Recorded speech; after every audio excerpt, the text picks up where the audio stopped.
Winter is coming, and it's hit the ground running. Two Swords. Now, as with my episode-by-episode reviews that I did for Season 3, I'm going to try and keep these spoiler-free, at least as far as this season content goes. I'm going to be talking freely about spoilers from the first 3 seasons, so if you're not caught up, you've been warned. I complained last time about how it took really about 3 episodes in before things really started happening. This time, it really feels like everything's moving forward right off the bat. We are in a quieter period because the war for the Iron Throne is not completely over, but most of the important parties are kind of out of it now. The only one who's still trying to make a grab for the throne is Stannis, and he's laying low at the moment. And yet, there's still plenty of stuff going on here. At King's Landing, we get introduced to a brand new character, this guy.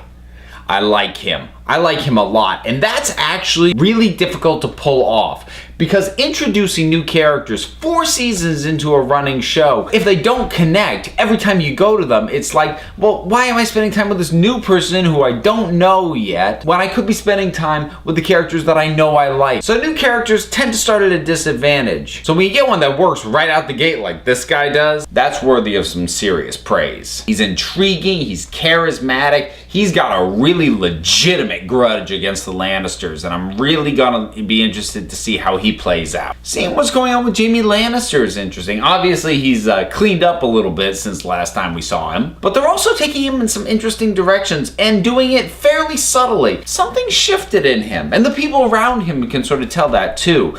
And it was really interesting seeing the interaction with him and Cersei, because it just reiterates what a bitch she is. And it lays more groundwork for him to have a little bit more character growth because, you know, he's gone through all this effort to come back to be with Cersei, but it's not what it was. And she makes it plain that it can't be what it was. So where does he go from here? He also has a nice interaction with Brienne of Tarth, and I complained about the pairing of these two, and I think I might have been wrong. I think I might have been reading that potential romantic angle into it, and it may not have been there, because there's no sign of it here, which I'm so grateful for. Their interactions completely devoid of romantic interest, but the chemistry still there, and I'm loving it.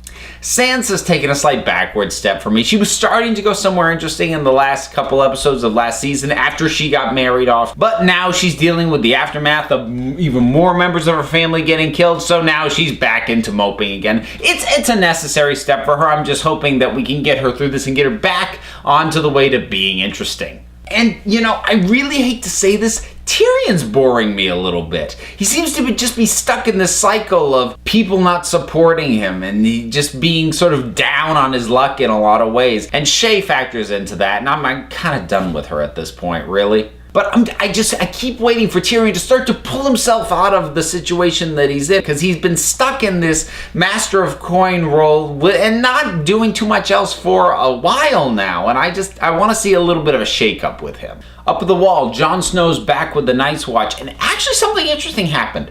I wasn't bored with Jon Snow. There's just been some little adjustments with his performance. There's just something a little bit more worldly, a little bit more jaded about him. And he's bringing a new attitude and a new sense to this character that I'm actually liking. He's not just that noble, slightly naive guy that he's been up to this point. I really feel like the experiences that he had last season are really starting to finally shape him into a character that is interesting to me. Daenerys is still holding very strong. She's maintaining her sense of power. There have been some hints that the dragons might not quite be at her beck and call quite as much as we thought initially. But you're really just getting a sense of power with her. You really are kind of getting the feeling that everything else going on with the Iron Throne up in Westeros is just wasting time until she comes in and wipes everybody out. Which is a hard thing to balance, because that could make it feel like, look, can we just get to that part already? Because it's inevitable. Instead, they're building the anticipation for that really well. I am kind of hoping that she at least gets on her way towards Westeros by the end of this season, because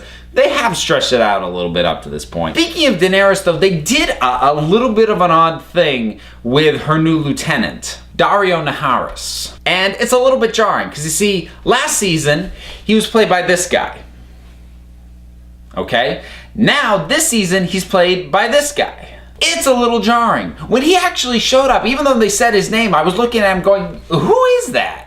And I get that they had to recast, actors become unavailable for whatever reason, but the look is such a drastic shift that it really did throw me off. I mean, this is not the first role that they've recast. We're gonna get our third actor in the role of the Mountain in this season, because first it was this guy, then it was this guy, and now we're going to be getting this guy. But you can see consistent look across the board. This is much more of a shift. And, beyond just the look, this guy, he's not bringing the same feel to the character. The guy who they had in last season, he had this little bit, honestly, just kind of strangeness to him. You didn't quite figure him out. You got this sense that he had an attraction, a romantic interest in Daenerys, but he also felt like there was something else going on beyond that you couldn't quite put your finger on. Right now, it just feels like straight up romantic interest, and there's nothing else on the cards with this guy. But let's talk the real highlight of this thing. Arya Stark and the Hound. They got paired together at the end of the last season, and now they're traveling together, and there's just so much good stuff here. Just the dynamic of the two of them together is great in the first place. The Hound, who's always been around but hasn't really gotten to do all that much besides stand there and look badass and kill a few people for a while, he really gets some shining moments in this episode. But really, truly, Arya, if she continues the trajectory that she's on right now, she may actually surpass Tyrion for my favorite character in this whole show. Last season, she had her first kill. She got blood on her hands for the first time. And the things that is now bringing out of her and the way she's sort of adjusting to what her life is now, I'm really, really enjoying. Overall, just a really good, strong start to the season. I like the plot threads that seem to be getting laid out for the things that we're going to be seeing for this season. Daenerys, she's now on her way to another slaver city, so they better be watching their ass. We're headed towards Joffrey's wedding, and I'm liking the political intrigue that we got going on in King's Landing because of all that. The wildlings are getting ready to storm the wall. Of course, Arya, as I talked about before, this is all good stuff, and I'm liking the view that I've got for season 4 right now. This looks like it's going to be really good. So let me ask you, if you saw this episode, which of the plot threads that got laid out here are you most excited to see followed through and carried through throughout the season? Leave something down in the comments, let's talk about it. And until next time, this council is adjourned.